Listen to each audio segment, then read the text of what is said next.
Well, good morning, Northview Online. Thanks, guys, for joining us and hanging out with us today as we continue our study through the book of John. That's right.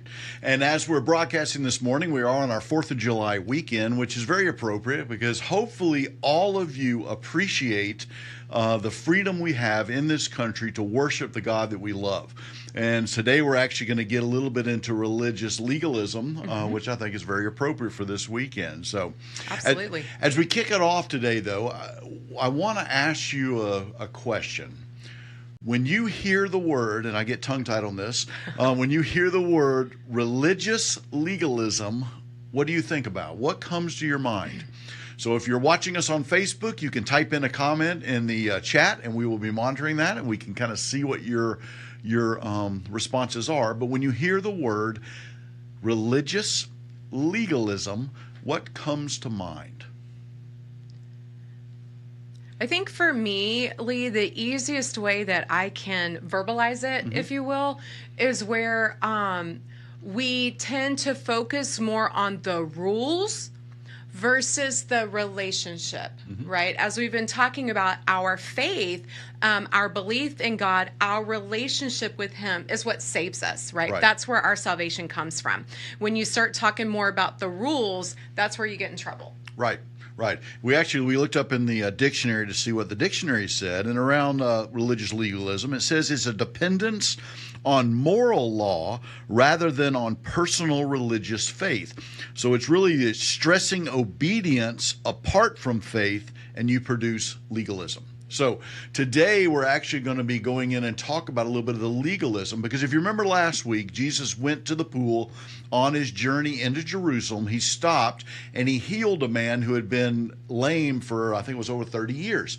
So the man obeyed Jesus. He told him, stand up and walk. He stood up. He walked. He said, now pick up your mat and leave. He picked up his mat and he walked out the door.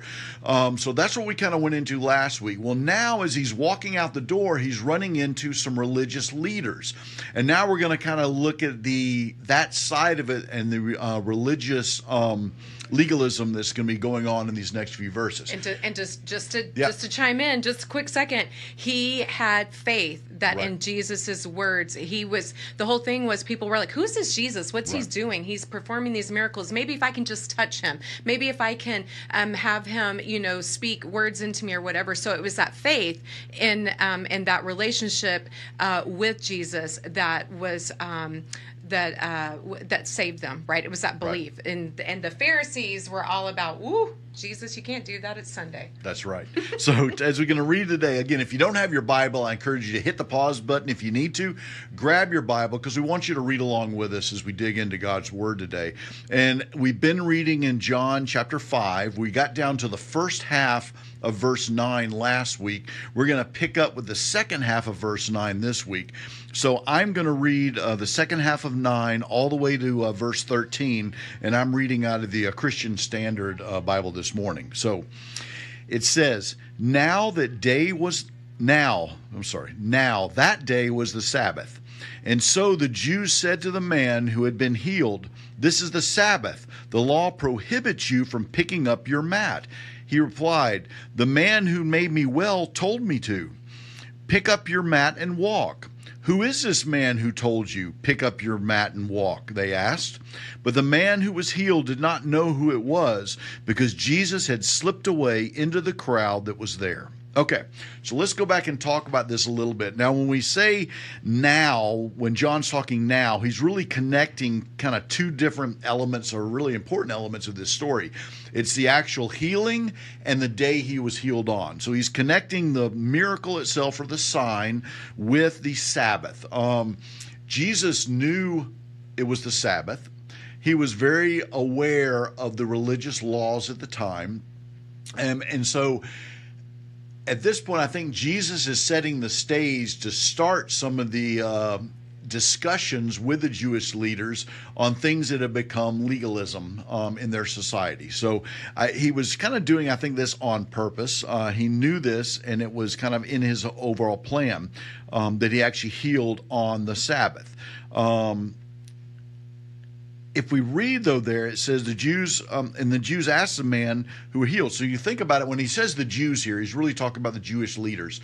So as this man was walking away, he ran into a group of Jewish leaders and started just asking him questions, basically confronting him and quizzing him, saying, you're doing something illegal, if you will. You're carrying your mat, which is considered work according to their laws, and you cannot do that on a Sabbath. And he says, he replied, the man who made me well told me. So I think immediately, all of a sudden, this man started to feel a little pressured. He started to feel a little uncomfortable. I had these leaders are asking me something direct. So he all of a sudden just kind of pushed it back to Jesus. Well, that man told me to do it. He started deflecting what he was doing. Deflecting, yeah. Because he was like, all of a sudden now I feel like I'm being in trouble for something that I just did what I was told to do. Because I think in the moment, the lame man didn't realize it would be wrong. He's never been able to pick up his mat before, right? So he's like, I just did what I was supposed to. I got caught up in the moment of I can actually walk now. Yeah, and I think a lot of times, instead of being caught up in the moment of what just happened to us with Jesus Christ, I think instead of the miracle that happened and the change of our life that happened, we feel the pressures of other people. Right. We feel the pressures to, kind of do what they want, to defend what they're saying and, what they're questioning. And I think that even happens a lot to us today, is sometimes when we have miracles in our life, and we're going to see it a little bit, what happens a little bit further down here too. But I think when we have miracles and people ask us, sometimes we're more worried about their response than what really happened. Sometimes we, dial it down a little. Instead of jumping for joy and talking about Jesus Christ and what he just did in our life, we just kind of downplay it or something because we don't want to look weird. We don't want people to look at us funny. We don't want to be rejected by somebody. So sometimes we play it down. And I think that's kind of what's happening here. He felt pressured by these people. Yeah, he felt pressured. A lot of times when people don't understand something, they tend to question it. They want to call you out and make you feel uncomfortable or whatever. And it's just because they don't understand what's happening. And I think that's what was going on here, is the Pharisees really didn't understand who Jesus was and what he was doing. And so out of that uncomfortableness and out of that we don't understand, they started kind of attacking and picking at the details, the rules. Right, because when it said here in verse 12, it says, who is this man who told you? It wasn't a matter of, oh, really? Who was this man? It wasn't just a general question. It was more of they're wanting an answer. There's, who is this man who told you? It's almost more of a direct, they're wanting him to tell him, so it's almost like they're requiring this name from him. It wasn't just a general, just a curiosity question. It was more than, you tell us who this person is, then kind of a thing. So as it goes on, it talks about he didn't really know who he was, and that Jesus had slipped away in the crowd. Now, I think it's important to note here, it's Jesus, I don't think, well, I know Jesus wasn't worried about the confrontation with the Jewish leaders, but I think Jesus wanted to have it on his own time. He wanted to have it in his own timing, and he also wanted an opportunity to go talk to this man again. So he basically slipped away, because he was going to confront him again. As we read on through chapter 5, we're going to see when he comes back and has a more formal reply to these leaders. But he wanted to have it kind of on his own terms. And you know what? I'm glad you said it like that. Just to cut in, Lee. So I think that I think we can learn from Jesus in that aspect, right? There's so many times that people try to corner us and they want to be like, well, what about this and what about that? And in that moment, we're not prepared to answer them, right? And that's okay. Jesus was like, I am in control of these conversations. Right. I'm going to be intentional about how I reveal myself, how I answer, how I confront, how I do all these things. And he was the one that dictated when those conversations happened and how he answered them. And I think we can learn from that too for ourselves, right? A lot of people try to hang us up on the technicalities and want to trip us up, and that's okay. Wait to have those conversations after you're ready. Pray about it. God, give me the words to say. How do I address this? Because I really don't know the answers or whatever. That's okay. You don't have to answer it in that moment. So I think we can learn something from Jesus. Right. And I think this next one is really an interesting verses. So we're going to look at verses 14 to 16. there's some interesting facts in here that I think point to some of the things we see even today.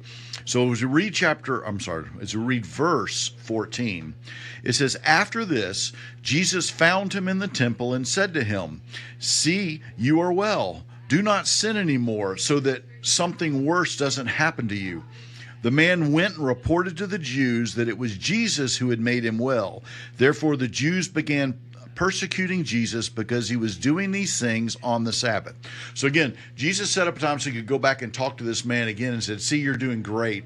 I want you to continue doing good. I don't want you to sin anymore. I want you to live a pure life."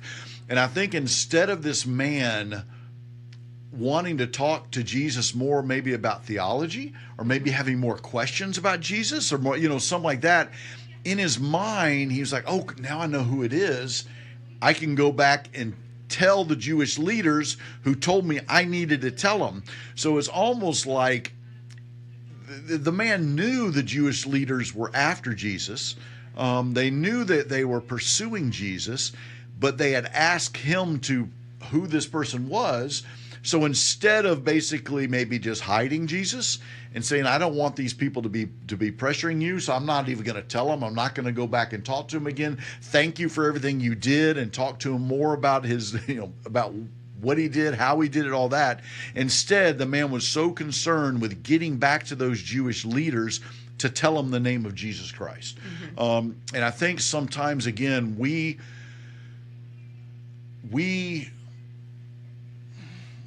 struggle, or we want people's approval. Yeah. We want people to be pleased with us, and sometimes it overshadows our spiritual walk.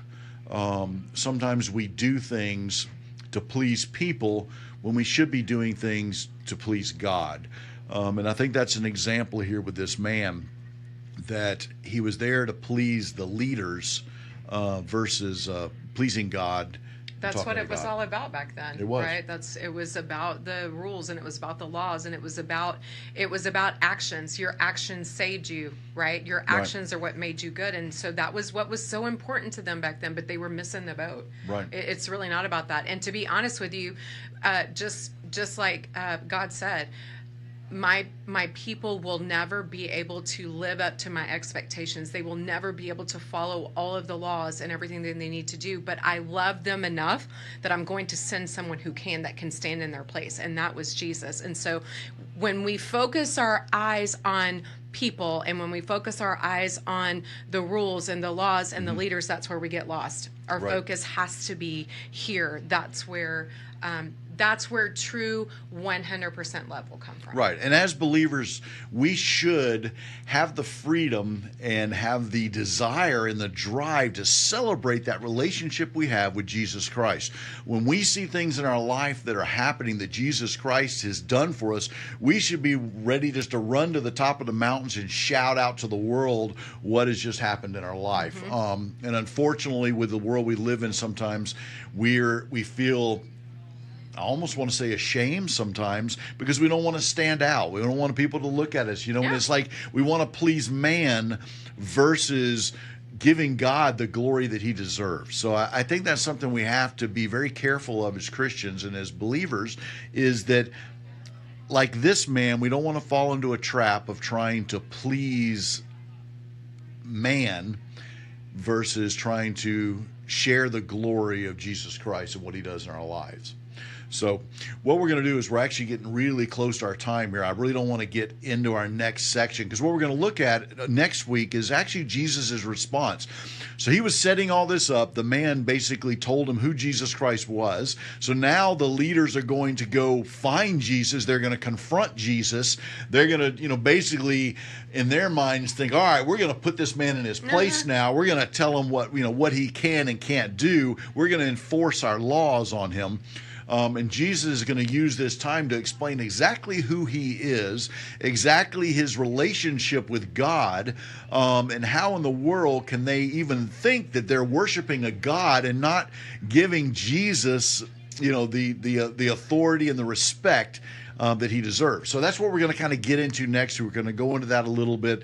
We're going to talk a little more about the legalism. We're even going to talk a little bit how that kind of comes into even today, how we see that in our society today as well. So we hope you guys will come back next week. We hope we can continue our discussion on legalism as we finish the 5th chapter of John. So what I encourage you guys to do is go ahead and read John 5 again. Read it from the beginning all the way to the end.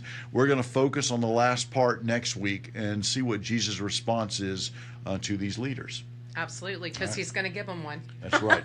So we were rushed on time, and I forgot to let Tricia pray. You forgot to let me pray, so how about I pray us out? I'll let you pray us out this morning. All right.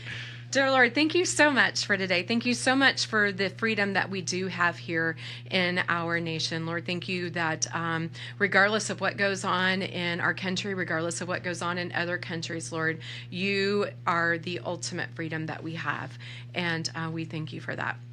Be with us as we go throughout this week. Thank you so much for the book of John, and thank you for the opportunity to dive into it each week. And thank you for the message that you speak through Lee and I as we just help everyone kind of understand what's going on and a little bit more about who Jesus is and who he was here on earth.